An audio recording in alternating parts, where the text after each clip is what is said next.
you look to a book called an herbal to find out what part of what plant is what you're looking for. It's just always been my hobby since I was a little kid to have these books. There was definitely no witches in my family, but they must have been somewhere along the line, like had something, because I came across these books, and it's usually witchcraft books or books about herbal magic or herbalism, which is kind of it's a practice that's ancient and it's pagan and it's not really religious, but it's also in harmony with earth energies, and that's where you're going to really find what's going on with plants and what their roots contain, why their roots are different from their stems and then their leaves and then the aerial parts of the plants and then the fruits. So studying that, basically, if you want to know something about something, get the seed of that plant and sprout it and put it into the ground and watch it, because the only way you're going to get to know a plant is by living its growth cycle with it. It's really easy to do on your counter in a pot or in your garden out front. If you don't have one, then get a bigger pot, or even in flat like this. You can grow any of these things and get to know all these plants. As they grow up alongside you, their cycles are really slow, and then they speed up and they finish and they produce something. While it's happening, you being around them are feeling their field, because even more than the nutrients, the minerals, everything that a plant has in it, it has an energy force. Your body has an energy force, and when it comes into contact with another energy force, you're sensing something that most of us aren't aware of with our five senses.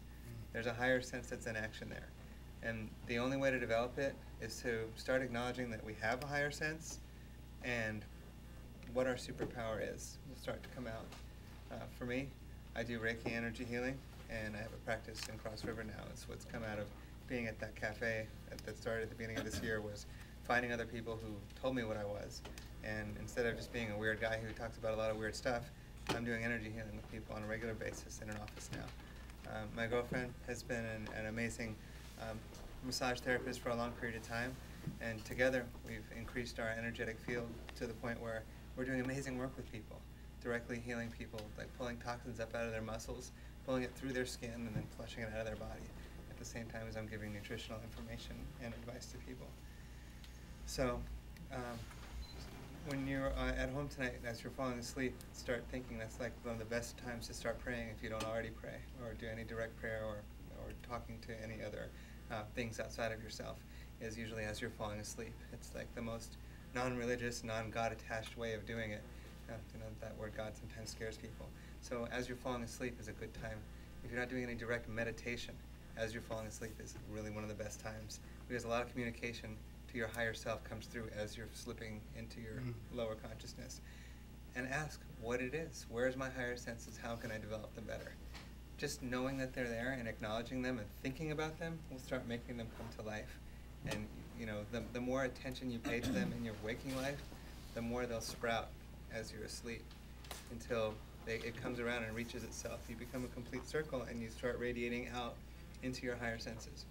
That's where all this is going. That's what the whole change of consciousness that everybody's talking about and everybody's feeling happening around us is coming from, is we're developing our higher senses. And all around us people are doing this. And it's happening. And whenever you're ready, you can start doing it. And I can encourage you in any way that I possibly can along the way.